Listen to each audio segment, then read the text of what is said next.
পূর্ববর্তী জামানার সুন্দর একটা ঘটনা বর্ণনা করছেন। আল্লাহর নবী সাল্লাল্লাহু আলাইহি ওয়াসাল্লাম বলেন, আল্লাহ পাক রব্বুল আলামিন হযরত জিবরিলকে পাঠাইয়া দেয়, ওরে জিবরিল তুমি যাও ওই এলাকাটাকে তুমি উল্টাইয়া দাও। কি করে দাও? ওই এলাকা তুমি উল্টাইয়া দাও।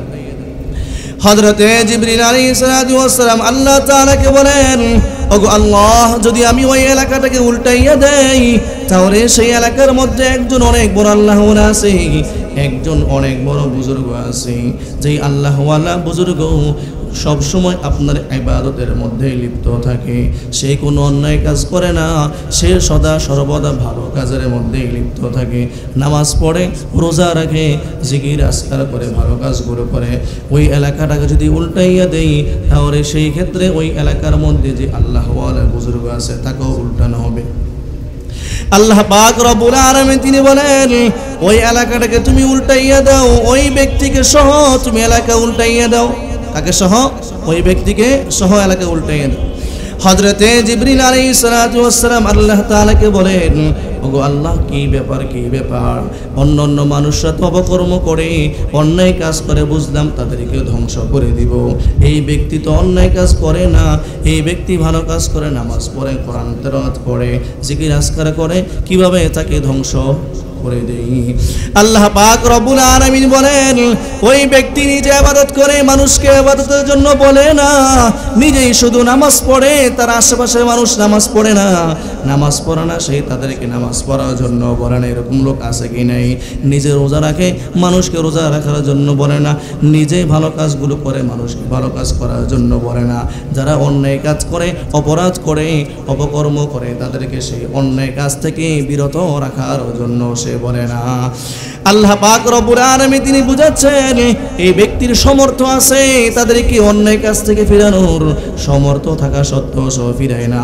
এই জন্য আল্লাহ পাক রব্বুল আলামিন বলেন, এলাকাটাকে উল্টাইয়ে দিবা, ওই ব্যক্তিকে সহ উল্টাইয়া দিবা। বুঝছেন তো?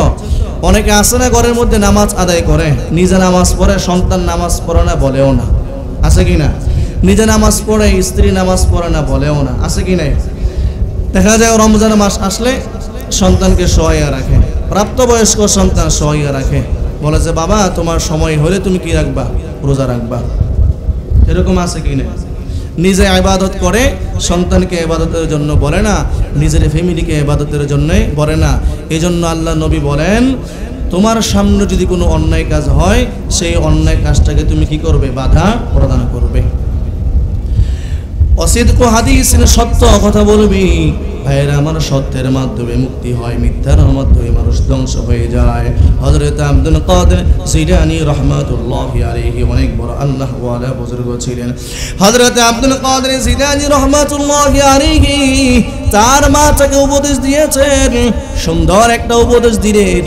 বললেন যে বাবা, তুমি যেখানেই থাকবা, যেই জায়গায় তুমি থাকবা, যেখানেই থাকবা, সদা সর্বদা সত্য কথা বলবা। সুবহানাল্লাহ। মা শিক্ষা দিতেছে সন্তানকে, তুমি যেখানেই থাকবে সদা সর্বদা তুমি সত্য কথা বলবে, সত্যের উপরে থাকবে, আল্লাহ তোমাকে মুক্তি দান করবেন। ভাইরা আমার, হযরত আব্দুল কাদের জিলানী রাহমাতুল্লাহি আলাইহি যখন তার মা দিনার দিরহাম দিয়ে পাঠাইছেন, বাগদাদে পাঠাইছেন লেখাপড়া করবার জন্য, গাড়িতে উঠছেন, সংক্ষিপ্ত ঘটনা, গাড়িতে উঠছেন, উঠার পরে কিছু ডাকাত দল উঠছে, উঠার পরে যার যার কাছ থেকে যা পারতেছে নিতেছে।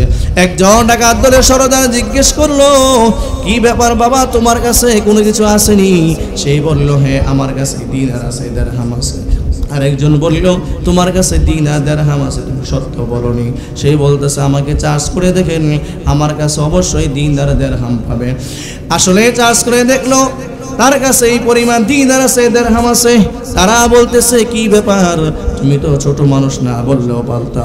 তুমি যদি বলতা আমার কাছে কিছুই নেই, তোমাকে আমরা দেখতাম না, কিছু নিতাম না, তুমি কি জন্য বললা? তিনি বলতেছেন, আমার মা আমাকে সদা সর্বদা সত্য কথা বলতে বলছেন। সুবহানাল্লাহ। সত্যের মাধ্যমে মুক্তি হয়, মিথ্যার মাধ্যমে মানুষ ধ্বংস হয়ে যায়।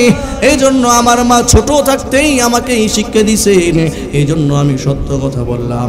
সত্যের মাধ্যমে মাধ্যমে মুক্তি হয়, মিথ্যার মাধ্যমে মানুষ ধ্বংস হয়ে যায়। ওই ডাকাত দলের সরদার বলল, তাদের লোকদেরকে নিয়ে বলল, এমন একটা ছোট বাচ্চা যদি সত্য কথা বলতে পারে, সত্যের উপরে সে যদি থাকতে পারি, তাহলে আমরা তো তার থেকে অনেক বড়। তাহলে আমরা কেন সত্য কথা বলতে পারবো না, সত্য পথে চলতে পারবো না? তখন থেকে ডাকাত দলগুলা তারা সকলে তাদের সে অপকর্ম ছাইরা, চুরি ছাইরা, ডাকাতি ছাইরা আল্লাহ তাআলার পথে তারা চলতে লাগলো। সুবহানাল্লাহ। তাহলে সত্যের মাধ্যমে মুক্তি হয় কিনা? সত্যের মাধ্যমে মানুষের মুক্তি হয়ে যায়।